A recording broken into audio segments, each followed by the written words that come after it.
Dinala kahapon June 1 ng kampo ni Vice President Sara Duterte sa Senado ang ilang maleta ng mga dokumento na naglalaman ng kanilang sagot sa articles of impeachment laban sa kanya. Sa naging pahayag ni Attorney Michael Powa, tagapagsalita ng depensa, ang pangunahing hiling ni VP Duterte ay ang pagbasura o dismissal ng kaso.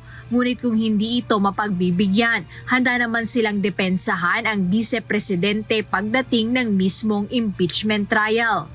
As I said, ultimately, siyempre, dismissal po ng articles of impeachment. Titingnan natin kung ano yung mangyayari sa proceedings and we will participate and definitely we will abide by what is constitutionally permissible in the constitutional processes laid out. Bukod dito, idinetalye rin ng defense team kung ano ang buod o gist ng kanilang isinumiteng tugon sa Senate Impeachment Court. Iginiit ni Attorney Powa ang umano'y mga irregularidad sa House Committee on Justice bago pa man umakyat ang kaso sa Senado. Gayunpaman, sinagot pa rin nila ang bawat puntong nakapaloob sa articles of impeachment.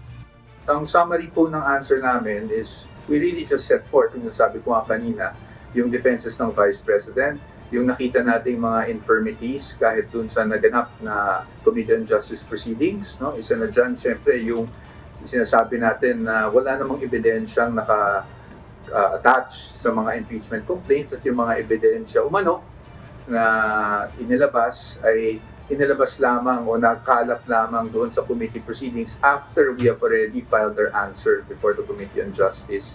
Sa tingin namin ay naging infirm yung may mga infirmities yung proceedings bago pa umakyat sa Senado itong articles of impeachment. But having said that, sabi ko nga, maliban doon, sumagot din kami on the substantive issues. Inihayag din ng abogado na mismong ang pangalawang Pangulo ang sumuri at nag-aproba sa bawat detalye ng isinumite nilang tugon. Definitely, ang isang answer, kami naman po ay mga abogado lamang. No? So, kung ano man ang isusulat namin doon, dapat talaga ay nanggagaling sa Vice Presidente, lalong-lalo na, di ba, na binasa talaga niya yung aming answer. At so nagpapatunay na lahat ng nakasulat doon ay nakasaad ng mga depensa para sa kanya. Bagamat may mga reserbasyon ang kampo ni Vice President Duterte dahil sa nakabinbin nilang petisyon sa Korte Suprema na sa ngayon ay wala pang inilalabas na temporary restraining order. Tiniyak ng legal team na rerespetuhin at tatalima pa rin sila sa panuntunan ng Senate Impeachment Court. Jedne Resina, humahataw sa balita ngayon.